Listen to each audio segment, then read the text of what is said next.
Welcome back to Sprague River Homestead on your Female Farmer Friday. So as we mentioned last week, this week we're going to be talking all about shoes. Which for most of us farm ladies, shoes are not the exciting thing that they were when we were maybe city dwellers. But yet shoes on the homestead are probably one of the most important tools you can have.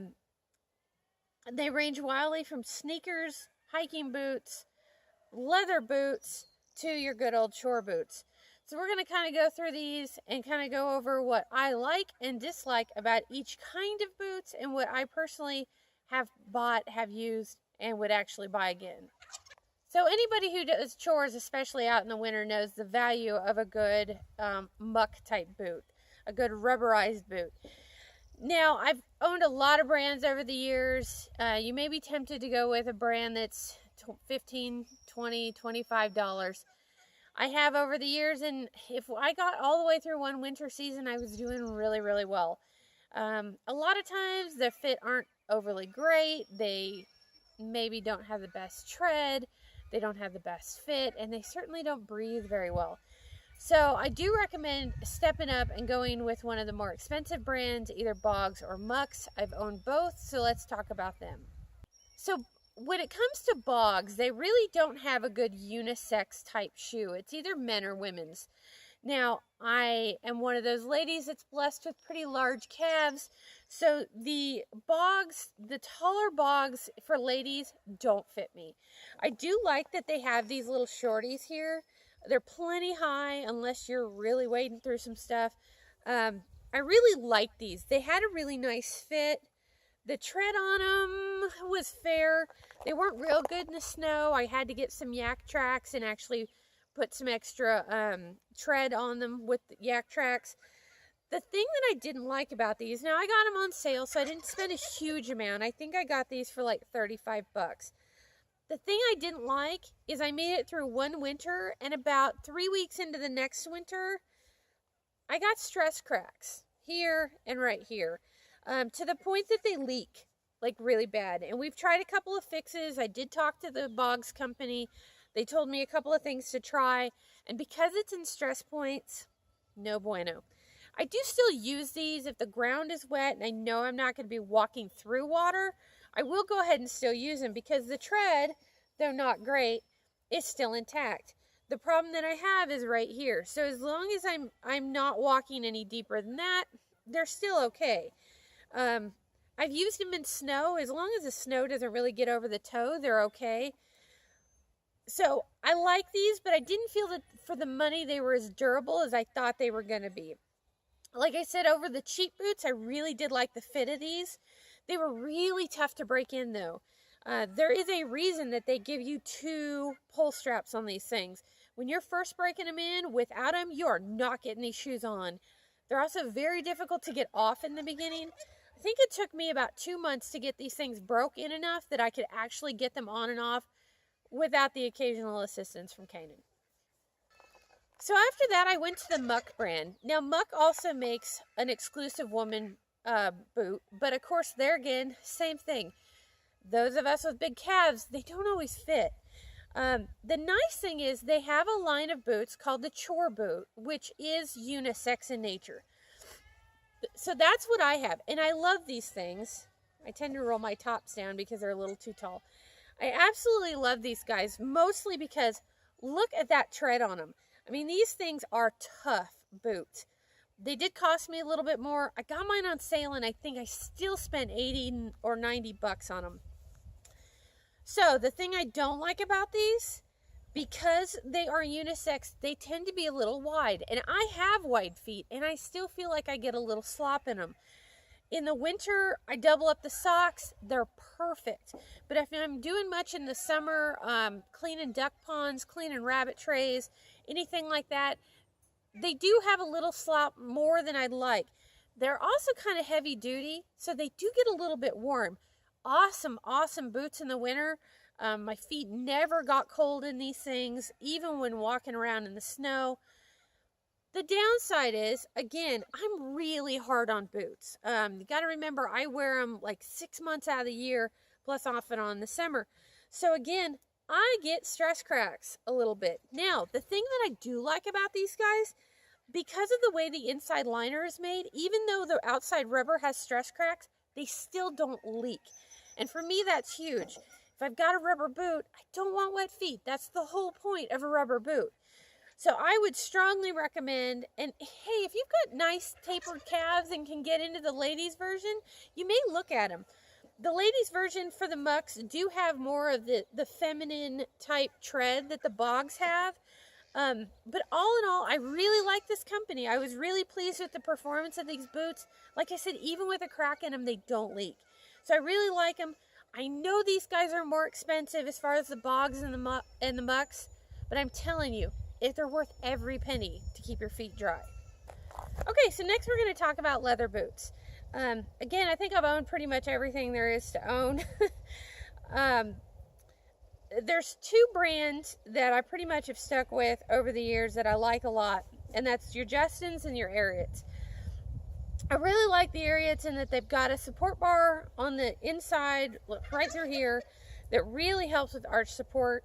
The funny thing about these two brands to me is that depending on whether you're at lace-up or the pull-ons, there's a wild difference in fit. I cannot wear the Ariat pull-ons for nothing. They don't fit right. They feel uncomfortable. But I also can't wear the Justin lace-ups for whatever reason. So I go with the Justins on the pull-ons and the Ariats on the lace-ups. I've got cousins who go exactly the opposite, so it does depend a little bit on how they fit. These are both high-quality boot companies. Justins are going to run you anywhere from $100 to $200 depending on what you're getting. Ariats are going to be the same thing.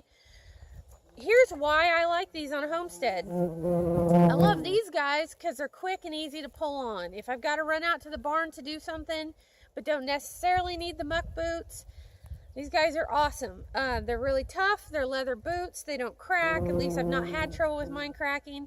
And I love that the Justins have these rubber soles on these guys, which makes it really nice. They don't slide a lot like the old time pull-on boots that used to have leather bottoms. These guys do great in the rain, the snow, doesn't seem to bother them. When I do hay, I like these guys. The reason for that is I have really weak ankles. I played basketball and I hurt myself as a kid.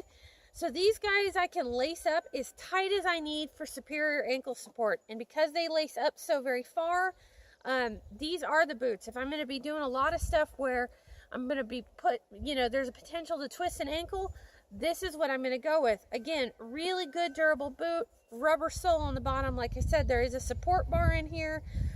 Believe it or not, I have had these guys since about, I want to say I've had these since 1999. So I've had these boots going on 20 years.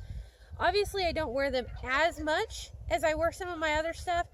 It's part of why they've held up so well. But I do wear them quite a bit. So those are my picks on leather shoes.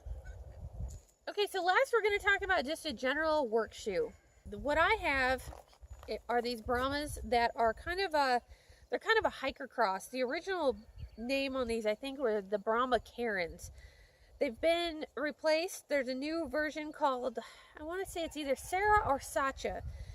They are a steel toe, and if you think you don't need a steel toe on a Homestead, I guess it's going to depend a little bit on what you're doing. I love these guys.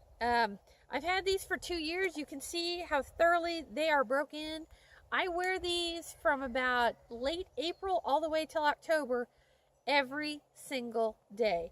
They're going to run you about $45 to $55 for the new version of them. You cannot go wrong with a good multi-purpose work shoe, especially on the Homestead. These are great at chore time. I build an awful lot. I work on barns. I build, raised beds. I do a lot of stuff. And the nice thing about a steel toe is if a goat mashes your foot, who cares? If you drop a board on your foot, who cares? I'm not saying you don't feel it, but compared to other things where you may break a toe, it makes a huge, huge difference. I will admit that I use those to gently nudge things shut and a number of other things because the front end is hard enough. I can take quite a beating with it. Now, after 2 years, you can see that they're starting to break down. Again, I'm really hard on shoes, and so I get a lot of things at the rub points. one of them I'm finally starting to get some gaps at the sole. However, if you can see that, look how great the soles look after 2 years. And again, I wear these every single day for about 6 months, and that's over 2 years. And the soles are still great. There's no holes, no leaks, no nothing.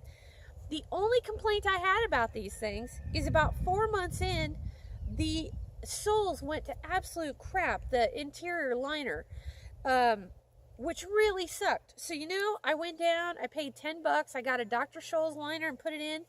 These things are the bomb. Right now I'm shopping for replacements. It's how I know they're the new version. It's called, like I said, either Sarah or Sacha. So what I'm looking at right now, I actually, in my day-to-day life, my favorite shoe ever is a Skechers. And Skechers actually is making something very similar to these. So I'm kicking around whether or not to go back with the Brahmas, which I know are great shoes, or give the Skechers a try. The Skechers are about $45. They look very similar in construction. So it is going to kind of depend on what you're used to. Some people can't wear Skechers. They just don't fit their feet right. If you're one of those people, I would probably go with the Brahma. If Skechers are really your thing, you may want to give them a shot and see what you think. They're all available online. And that's kind of my picks on shoes. So ladies, when it comes to shoes, don't forget, they are one of your biggest assets, or they could be one of your biggest nemesis when it comes to farm life. So do yourself a favor, stay away from the cheap shoes that don't last. You know, I absolutely advocate, I'm absolutely an advocate of cheap when it's worth it. Don't be cheap when it comes to your feet. So whether you're shopping for Mucks, or whether you're shopping for leather shoes, or just a good all-around farm shoe, those are kind of the suggestions I would make. If you've got others, feel free to leave them down in the comments. Let me know what your thoughts are. And not real sure what we're going to be talking about next week. So if you have something you'd like me to cover, go ahead and leave it down in the comments. And like as always, suggestions or anything else, leave it down in the comments. We'll get back to you as soon as we can. And that's it from your Female Farmer Friday from Sprague River Homestead. Happy homesteading!